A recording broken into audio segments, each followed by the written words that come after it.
বন্ধুরা, কেমন আছেন সবাই? ঈশ্বরের কাছে প্রার্থনা করি আপনারা যেন সবাই ভালো থাকেন।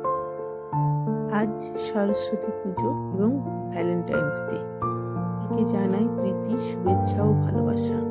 ভোগ রান্নার প্রস্তুতি চলছে। দুই পাশে দুটো রান্না করার জন্য এক পাশে কড়াই আর এক পাশে পায়েসের হাঁড়ি বসিয়ে দিয়েছি। প্রচুর ব্যস্ততা।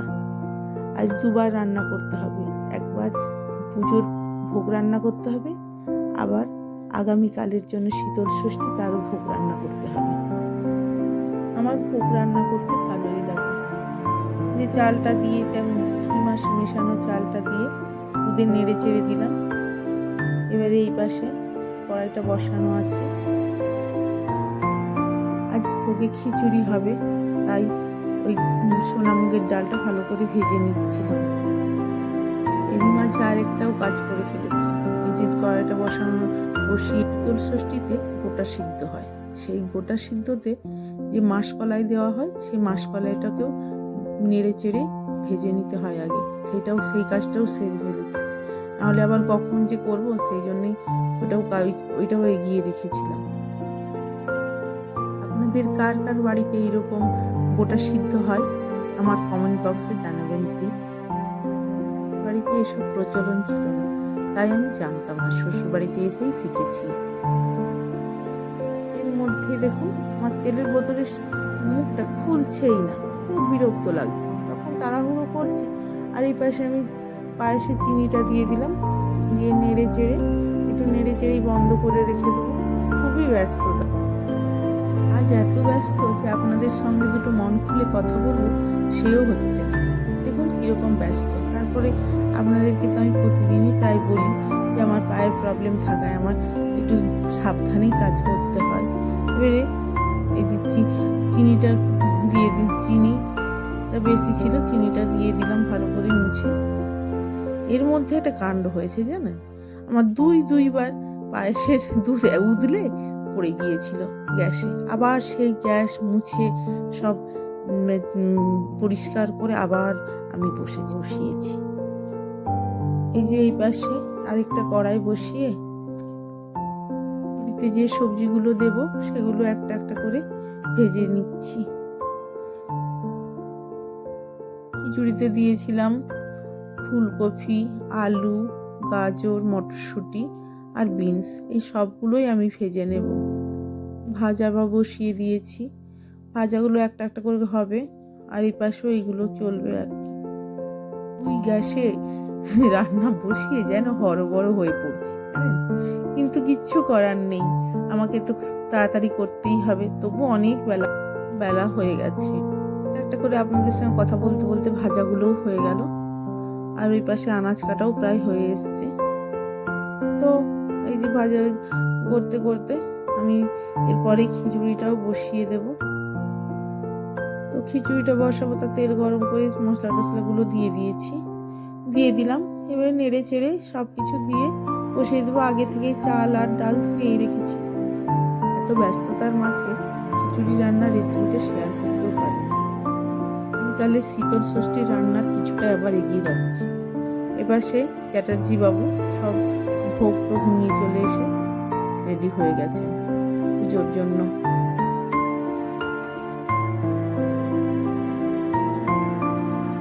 আবার এ পাশে চলে এলাম। পায়েস চাটনি এগুলো হওয়াই আছে, এখন 5 রকমের ভাজার কিছু আমি এগিয়ে রাখবো।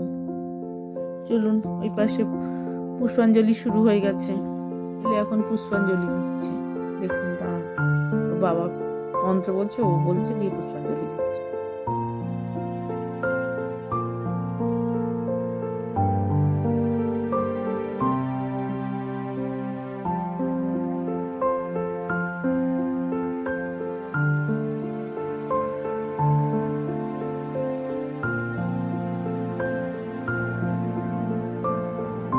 পুষ্পাঞ্জলি দেওয়া হয়েছে, চলুন আমার পালা।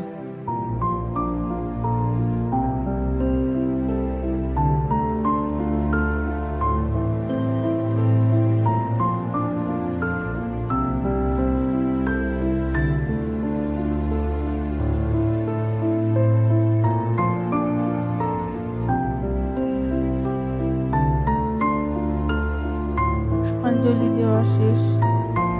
এবারে চ্যাটার্জি বাবু মন্ত্র পড়ছেন। ওর পুজো শেষ হয়ে গেলেই আমরা খাবারের দিকে চলে যাব, কিন্তু তার আগে আমার কিছু রান্না বাকি আছে, সেগুলো দেখি কতটা করা যায়। যে আলুগুলো ভাজতে দিয়ে দিচ্ছি। পুজো একবার রান্না, দেখুন এইরকম করতে করতে আমার কিন্তু অনেক কিছুই হয়ে গেল। কাঁচকলা ভেজেছিলাম, সেই তেলটাতে কেমন কালো হয়ে গেছে দেখুন। দেখুন অনেক কিছুই কিন্তু হয়ে গেছে।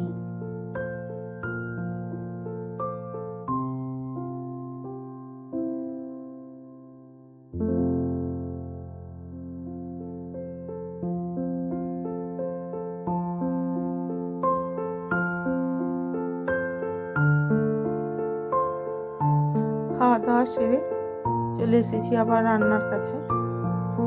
গোটা সিদ্ধ করব, তার সব প্রস্তুতি চলছে। এসব এক করে কুকারে দিয়ে দিচ্ছি। কুকারে দিয়ে দিলে কি সব তাড়াতাড়ি হয়ে যায় জানেন, নাহলে এখন হাঁড়িতে করতে গেলে অনেকটা সময় লেগে যায়, তাই হাঁড়িতে করি না। আর এইদিকে দেখুন চচ্চড়িটা বসাচ্ছি, তার প্রস্তুতি চলছে। এই আজ সারা দিন আমার খুব খাটনি হয়েছে, কিন্তু এটা একটা মজা আছে। যারা ভোগ রান্না করতে ভালোবাসে তাদের এটা খুব ভালো লাগে। এসব নুন হলুদ টলুদ দিয়ে নেড়ে চেড়ে বসিয়ে রেখে দেবো।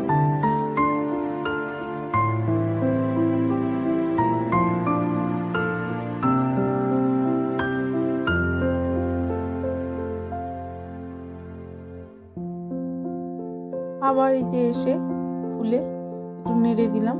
সেই পাশে কিন্তু আমার কাজ চলছে, একবার এ পাশে আসছি আবার ওই পাশে আছি। এটা বসিয়ে এইগুলো কাটতে গেছিলাম, এই সবজিগুলো কেটে ধুয়ে আবার এখানে দিয়ে দিলাম। মোটামুটি একবার এই পাশ একবার সেই পাশ চলছে।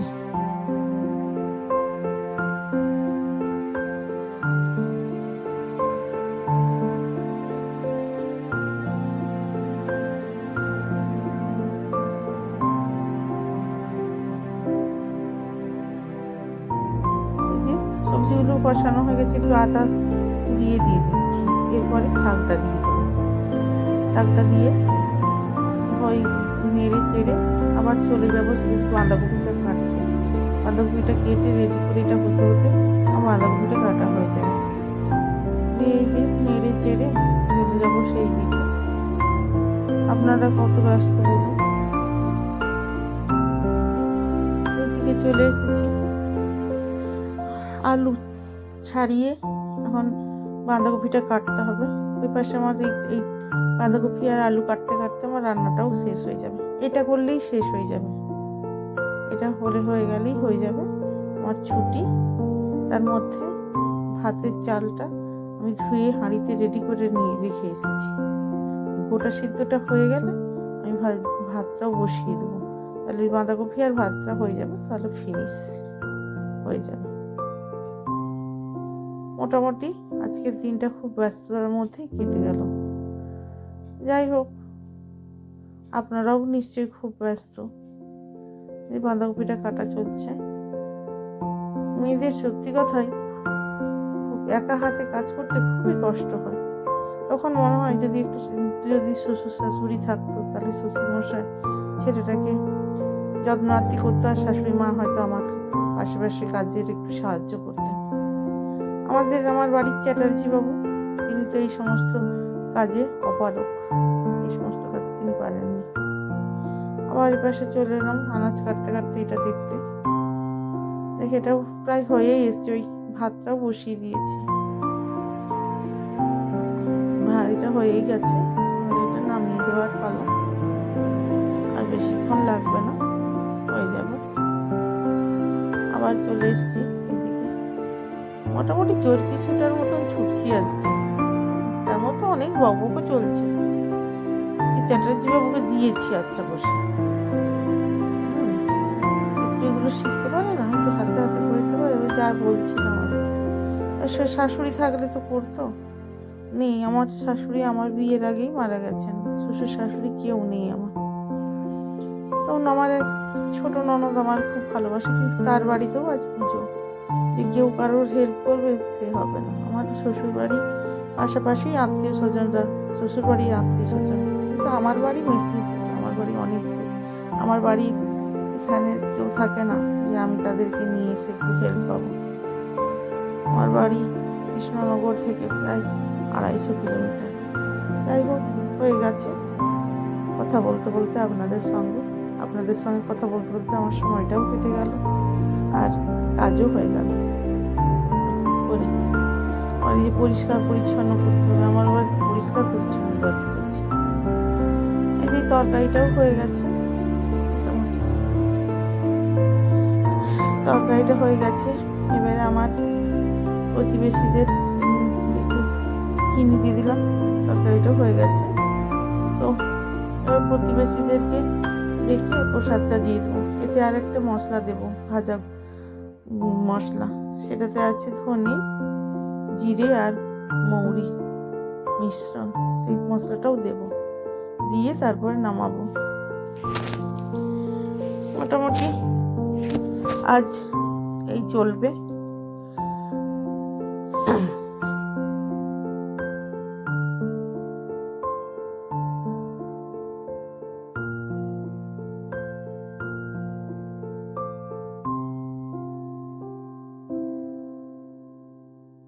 জানেন, এর মাঝখানে একটা কাণ্ড ঘটে গেছিল, আমার গ্যাস ফুরিয়ে গিয়েছিল। আর বলেন কেন,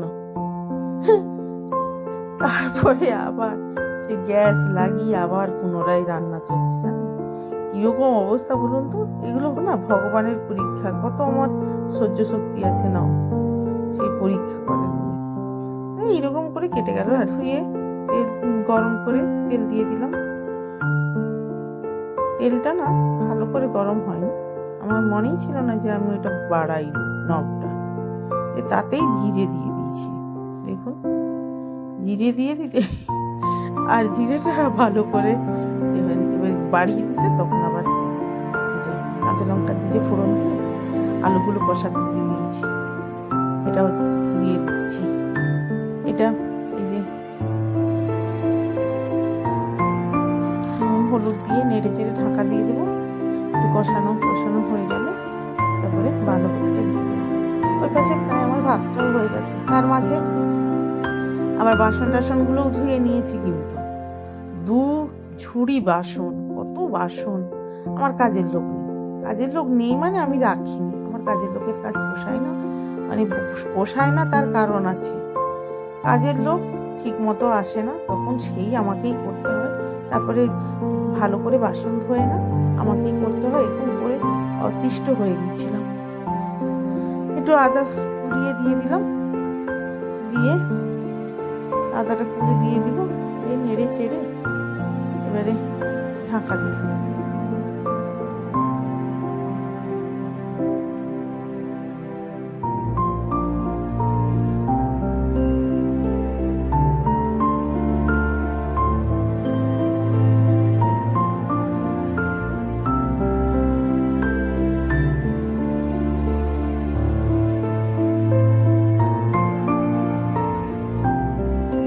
আলটিমেটলি আমার রান্না সব শেষ, সব গুছিয়ে রেখে দিয়েছি। আর তার মাঝে গ্যাসটাও ভালো করে মুছে নিয়েছি। আমার সবসময় যেন রান্নাঘর টিপটপ থাকে। এই দেখুন বাসন হয়ে গিয়েছে কমপ্লিট।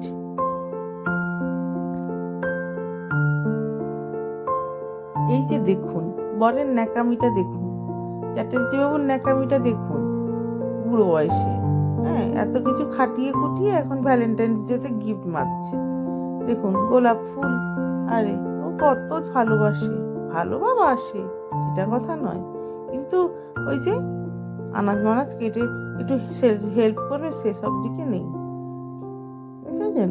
তা আমি তো ছেলেটাকেও ডেকে নিলাম। এই হয়ে গেল আজকে আমাদের ভ্যালেন্টাইন্স ডে। ভালো লেগে থাকে সেলিব্রেশন।